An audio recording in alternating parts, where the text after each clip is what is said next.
Hello document creators. In today's video, we will explore how to apply double spacing to your text in Google Docs. Whether you're formatting an essay, a report, or any other document, understanding double spacing is essential. Let's dive in. 1. Select the text to double space, highlight the word, sentence, or paragraph you want to format. Click and drag your cursor over the text to select it. To quickly select all text, use the Ctrl+A, Command+A on Mac, keyboard shortcut.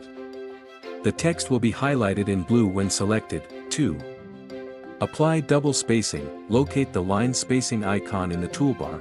It looks like an arrow and 3 lines. Click the icon to reveal a drop-down menu. Choose double from the options. Your selected text is now double spaced. 3. Setting double space as the default, optional. If you frequently use double-spaced line spacing, you can set it as the default style for new documents in Google Docs. Open a Google Doc file that already has double spacing applied, or apply it now. Click Format in the menu bar.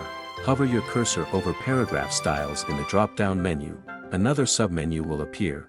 Hover over Options at the bottom. Click Save as My Default Styles. Now, when you create a new document in Google Docs, the default line spacing will be double-spaced. For existing documents, you'll need to manually apply double spacing. And there you have it. Your document is now double-spaced. Happy writing!